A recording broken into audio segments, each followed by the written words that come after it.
একটু যাওয়ার সময় টাটা করে দিয়ে যাস। এই জায়গাটা খুব ইয়ে হয়ে গেছে। চলো কি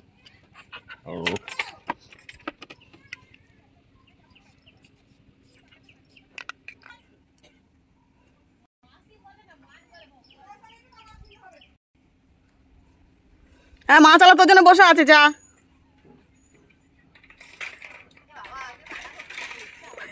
একটু টাটা করে দিয়ে যা, টাটা কর।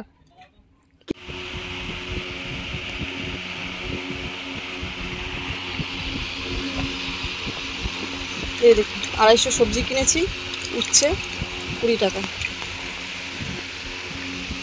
ঝিঙে আর ভুতুল মিলে কিনেছি, এটাও 540 টাকা, মানে এটাও 80 টাকা করে, এটাও 80 টাকা করে। এই যে কুমড়ো 40 টাকা করে। আজকে এই সবজি নিয়েছি। আর টমেটো নিয়েছি, এই 100 টমেটো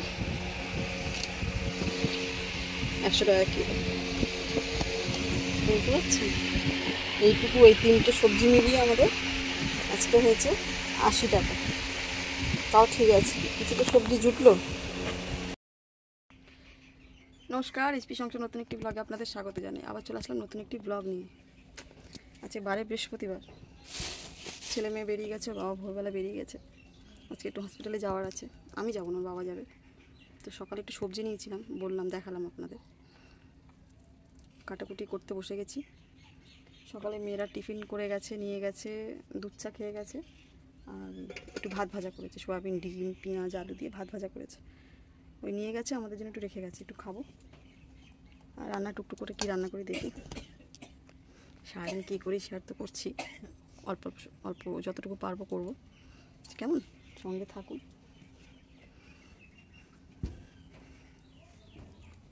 মাও একটু টিফিন করেছে, ভাত ভাজা, আমিও একটু খাচ্ছি। খাবেন তো চলে আসুন, খেয়ে খেতে পাচ্ছি।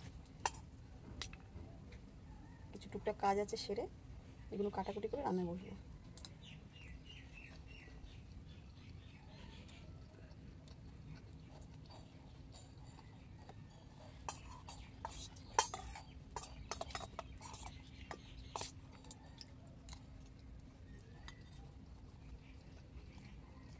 আকাশটা আজ করে পরিষ্কার আছে, আপনাদের কোনো বৃষ্টি হচ্ছে কি জানি না, কিন্তু এখানটায় রোদ মেঘলা দুটোই হচ্ছে।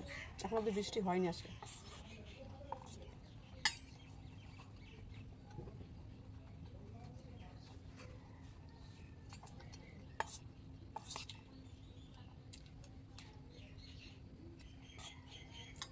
ঠিক আছে, সঙ্গে থাকুন, আমি খেয়ে নিই, আবার আসছি।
জল কম পড়বে না? কেন বল? আমি চাই 2-3 মগ ঢেলে ভরে দিবে না, চান করতে পারো, সাবান টান নিবো না, সাবান মারবো না।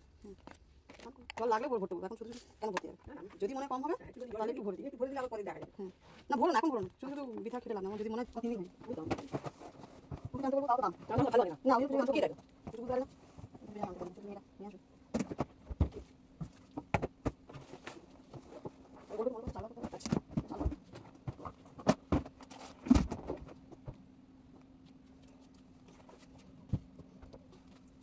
খেলে খাওয়ার সাথে খেলে চান টান করে সাথে ঘুমাবে। আমি তো ঘরের কাজটা সেরে আমি বাইরে ঘুম।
রান্না বসিয়ে দিয়েছি, পাঁপড় আলুর তরকারি ঝিঙে দিয়ে, আর উচ্ছে কুমড়ো একসাথে ভাজা হবে। সবজি কাটা হয়ে গেছে, এই যে সবজি ঝিঙে আলু, পাঁপড়টা ভেজে নিচ্ছি, নিয়ে তরকারি বসিয়ে দেবো।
ডাক্তার বলেছে উষ্ণ গরম জলে ওষুধ না খেতে মাকে, তাই ভাতটা সবাই বসে নামালাম, জলটা উষ্ণ হয়ে যাবে।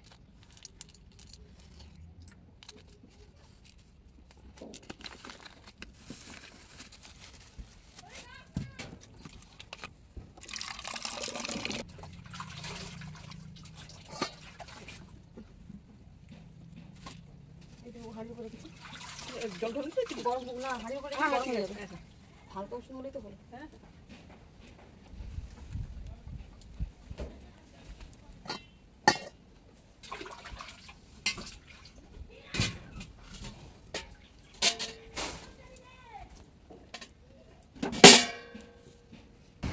এখন বাজে 1:30, একটু এসে শুলাম, সব কোমর যন্ত্রণা করছিল, পাখা চলছে না, আওয়াজটা আপনারা ঠিক করে পাবেন না। যাই হোক শুয়েছি, স্নান হয়ে গেছে, সমস্ত কাজ রান্নাবান্না হয়ে গেছে। মা বারবার বাথরুমে যাচ্ছে, আসতে মার একটু সমস্যা হচ্ছে এখনও, বলছে আমার ভালো লাগছে না, খাবো না, ওনার জন্য একটু দেরি করছি, যদি না খায় খেয়ে নেবো, খিদেও পাচ্ছে, আর একটু দেখি যদি না খায় খেয়ে নেবো। তো রাখছি, ব্লগটা এখানে শেষ করছি। যদি ভালো লাগে লাইক কমেন্ট শেয়ার করবেন, না ভালো লাগলে আপনাদের ইচ্ছে। কেমন, ভালো থাকুন, সুস্থ থাকুন, আবার পরের ব্লগ নিয়ে আসছি, রাখি।